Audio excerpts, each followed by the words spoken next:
Coldlimb with a Uchis interview. Obviously reacting to it. Hopefully I get around like Elite 8. But this one's a bit weird, man. Not the interview itself, but I don't ever react to interviews. It's either albums or making music. But because the Uchis video I did fairly well. Not like a YouTuber kind of well, but more of like a beginner type of well. Like it's still growing. It didn't just stop dead. So I'm gonna see how much I can get out of Uchis for this one. Call them Uchis. The same from New Zealand, not Australia. We've never done this. Yeah, we haven't. Yeah, I'm happy to be here. Thank you for having me.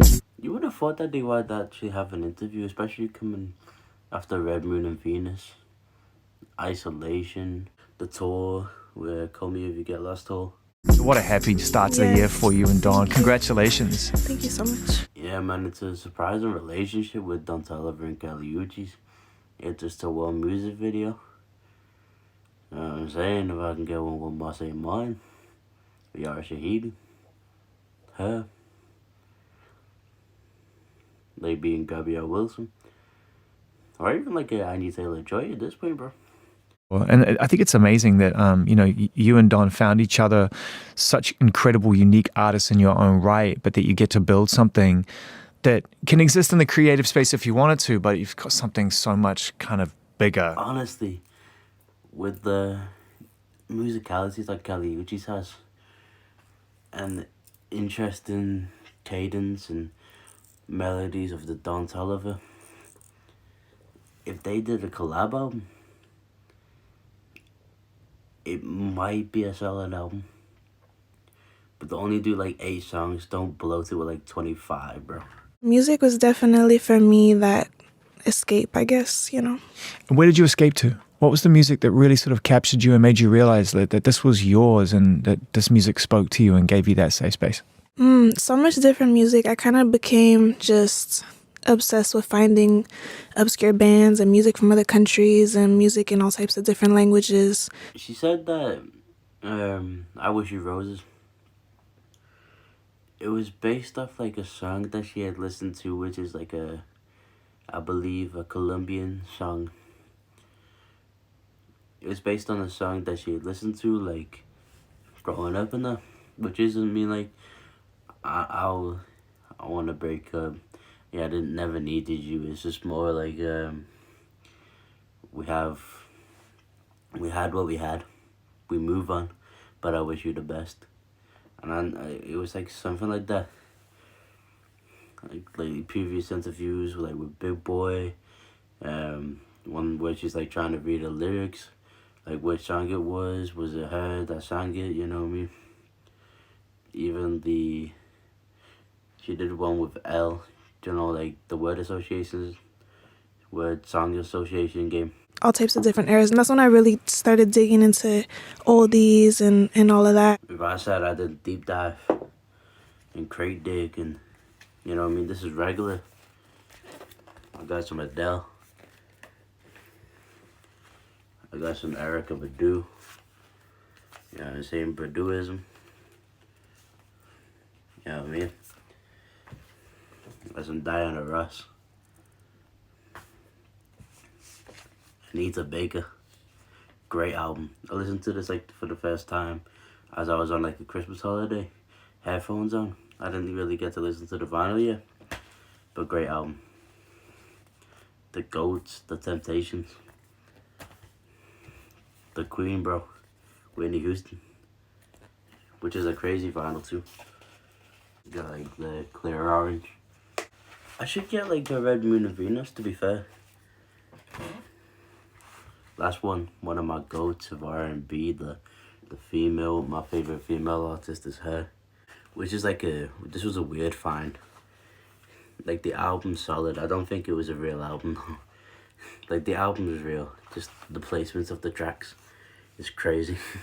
It's the GOAT. I need one to myself, you know what I mean? It feels timeless. It doesn't feel like you're trying to tap into anything too modern, meta modern. It's just very like Do you know what I mean? There is an oldie feel to the way that you present your music. Really shown with a song Tomato. It was very James Bond. It was trying to be as well. It's like this big new band, not new band, but big band type of song. The Spanish, you know what I mean? It was really like this old-fashioned, timeless type of cut. Yeah, bro, and I said, like, apparently that means it kills you in English. So I was like, damn, when I found that out, because I was like, what's tomato with you? You know what I mean? It's like Hakuna Tomato. Hakuna Matata means no worries, but tomato means it kills you, bro. So I'm saying it gotta be worryful. Vocal layering, vocal stacking, harmonies, all of that plays a big part in the essence of my writing. And It does, bro. I think no matter what genre I experiment with, that's what kind of makes it all still tie in and still have my essence no matter what. Essence is a beautiful word too. Like you got essence, the elegance. When I really think about like essence and elegance, you think like this one cover by Patti Page. This album cover, like it was just a great hits thing. You get like amazing songs, bro. Patti Page is actually hard. I would show you all my vinyls. I don't have a Patti Page one, but I've got like the Andrew sisters who aren't really elegant. It's just like I should show you them all. So if you like this video and then more obvious is the commenter, like what's in my vinyl collection, bro, do it, you know what I mean? I'll show you everything. I'll explain everything. That'd actually be an interesting video too, so if you're down to see that. The album's called Orquídeas. Obviously, that has an important resonance through the music. It's a beautiful image. It's a beautiful flower. I'm a fan as well. I love it. I have them in my house without fail. So where did you land on that? And how did that sort of help you create the mood you were trying to achieve with this record? You know, I think it was perfect because for me, it has that sense of timelessness like we were talking about. It's also the national flower of Colombia, and this being my second Latin album, I feel like it's always been important for me when I make a body of work. Damn, so they really got like orchids in Colombia as the national flower. I think we got like rose, like Tudor roses in England. I'd like to know more about the orchideas, bro. What did you learn from, speaking of different experiences, how did you push yourself and what did you emerge from making this record that changed you as an artist? I think I pushed myself in ways energetically because I don't have that much dance music, and so this is my dance album. Listening to the album, it wasn't really like dancey. It was more, it had a bounce, but it wasn't house music at all, like dance music at all. I like the Spanish groove on like Dame Beso Mueve. Dame Beso Mueve? I think that's what it's called. And the one with Karol G, that was also like groovy as well, but most of them are just versatile. The whole album nice. If you haven't listened to it, listen to it and then watch my reaction, bro. It's a great cut. It's a great album, bro. It's not as good as Red Moon and Venus, but it does have some interesting songs on there. I think as an artist it's really important, for me at least, to never be predictable, and I really actually don't like when I love an artist and I love their body of works, and then it's like every time they drop something, it's kind of like I already know what it's going to sound like. Every song kind of sounds the same. It's like they're thinking for us as fans almost rather than thinking for themselves. Yeah. I know it's like Rick Rubin, he said the audience comes last, which makes a lot of sense when you think about it. He says the audience comes last, but I feel like he's still saying it's still a part of the process. Like, come up with ideas on your own. But at the end of the process, what are they listening to? So what is success to you? What's the metric of value?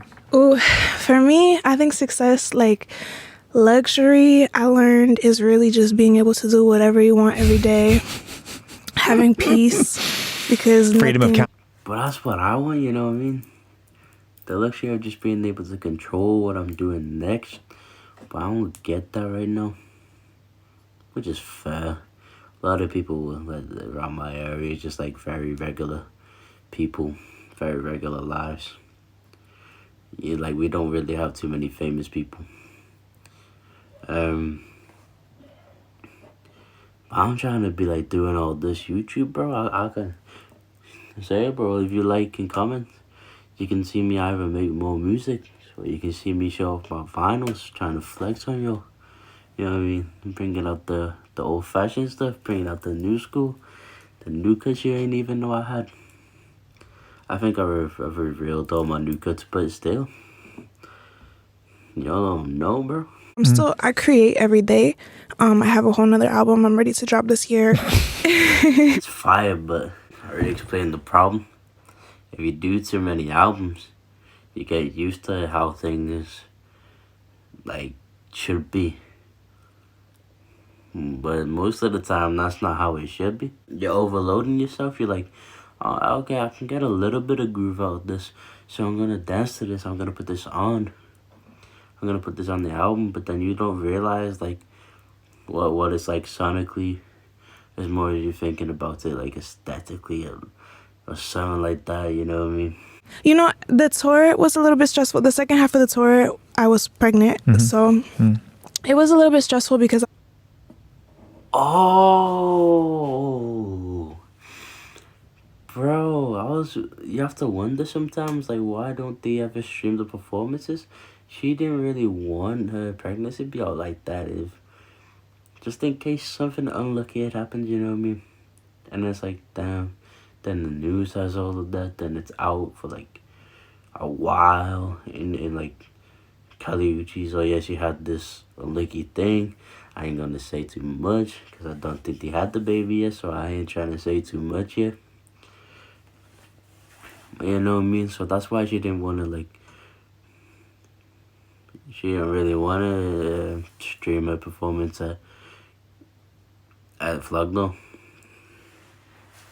Now it's all out. Should be back streaming the performances now. I kind of have gone back to my roots in the sense of when I started making music, it was just me by myself in my room. When I came to LA and when I went to work on Isolation, I felt like I had so much to prove, so I went everywhere. I just be putting my phone on this, bro. This Razor remote. Say hello to the bad guy. Put the phone on it. Flip it around. You know what I mean? Put the microphone. Stay away like this. Start rapping into it. That's why I really make the music, bro. Y'all ain't really know that I have to use this as a mic stand. Y'all ain't even know that my phone was my microphone, bro. Y'all knew. Things will just pop up into my head when I'm in the shower, and I will just record them, and then I will send them to producers like, oh, I have this idea, da-da-da, and we work over emails, and so it's complicated to work that way. You prefer it though? But I do prefer it. That's how I work now, bro. But I prefer, like, to see, like, the guys like Santi, Sawi, like the DJ Chisel, the GOAT. But I prefer to see them in real life and with them in the real like studio situation, 100%. But because like it's a 13-hour flight between us about that, it don't never happen. But I'm saying like manifest that, bro. Are you a homebody, do you think? At Absolutely. Yeah. Yeah. Yeah, very much. If you had Kelly Uchis' house, you'd be a homebody too. You would never leave. What for? You know what I mean? What for? Getting in as many sessions in as many rooms as I could. Which is tough. Those sessions are tough, man. I mean, when you're walking into a room and it's like, hey, nice to meet you. Let's write a song about my inner thoughts. It was really unproductive for me. Yeah. I've done work experience in a studio before.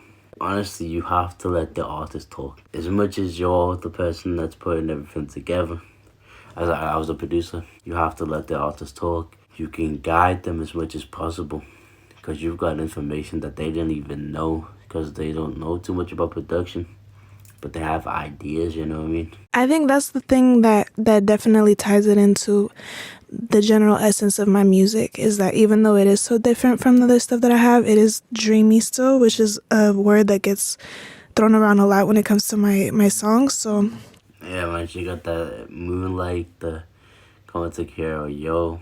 If I say the same song, you'll get sick of me. Have you ever written a song in a dream? Ooh, I actually did wake up a couple times. Bro, I remember this one little fine melody that I wouldn't really use anymore. It was like 2 keys. I don't remember which ones and what type of tone it was. But I was like about to drift off and I just heard this melody.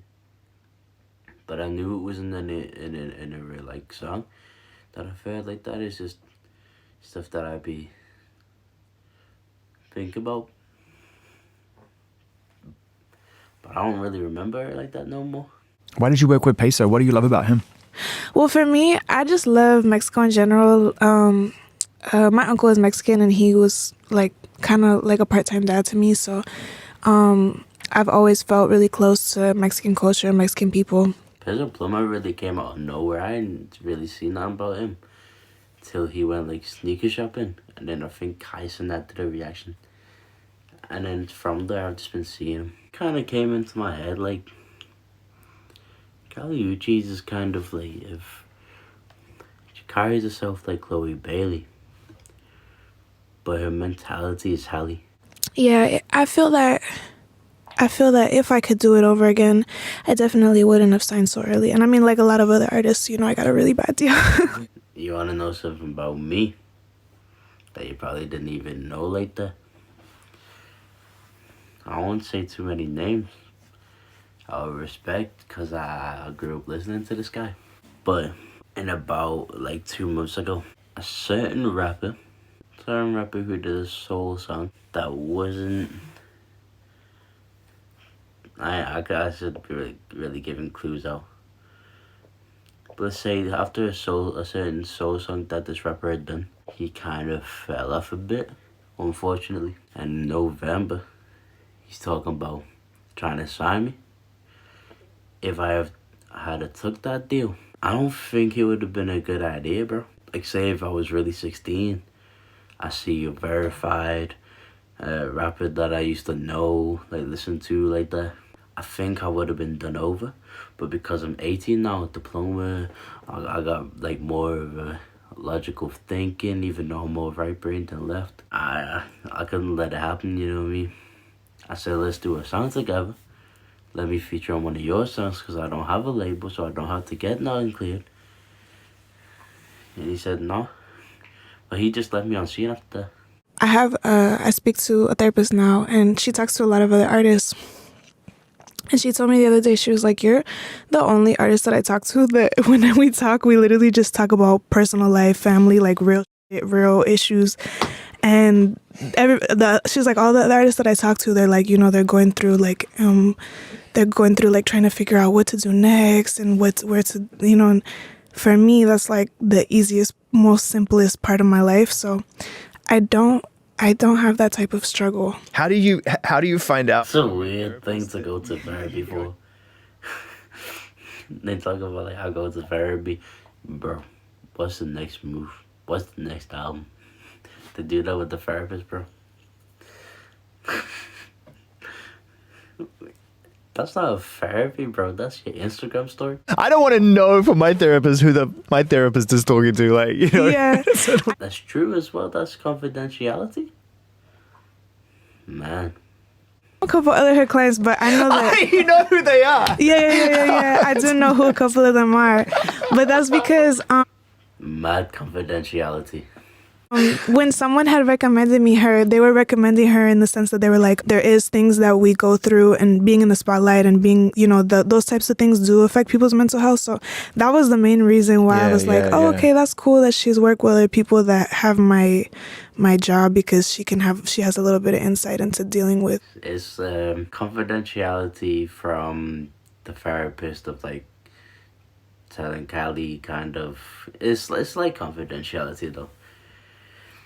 Like telling Kylie that these artists are talking about this. You're the only artist that talks about this. Da, da, da, da. It's the one and only Digo Double G. Snoop Dogg. Apparently, she didn't really get the names from the therapist. It was more people that was networking her to get to the therapist. Like, she's worked with this person, that person, that person. So I guess that's not the therapist's fault, but the confidentiality within the topics of conversation and from her other clients, bro. Crazy, man. If it doesn't work out, it doesn't work out. But this is what I'm going to do in my life no matter what. And that's got to be the kind of the secret in a way, doesn't it? Because I think at the end of the day, it's like someone said to me, they're in a successful band, and they said that when they signed their deal, their lawyer said, if you guys can focus on this for 10 years and not think about anything else, just this, you might have a shot. Right? And it's about complete dedication and focus, isn't it? Yeah, I think everybody has their own intentions behind why they choose to dedicate their lives to what they dedicate their lives to. And for me, I was just very centered on the fact that this is who I am. It's true. Some of us don't really know why we do it. It's just like, it seems subconscious. The purpose just follows us, man. We don't really know what's gonna happen next. And don't tell my therapist I said that, man. Yeah, man, so this Coldlimb, we did the Uchis interview. It got so late in the UK while trying to do this, because I thought it was gonna be a light one. Like 20 past 1 a.m. I have to sleep, bro. We have like a few seconds left. I have to go. Please like and subscribe so you can see me more. But I'm out. It was a fun conversation, interesting type of video to do, to actually get like thoughts across and take some what this person said. If you want to see interviews, then like and comment that you want to see interviews. If you want to see the vinyls, then like and comment that you want to see the vinyls. You want to see me do music, then like and comment that you want to see me make music. So on and so forth. Just like and subscribe for now. Let me know your opinion, man. Let me know what you want to see from this kid, bro. That's Coldlimb. That's out. That's vrr.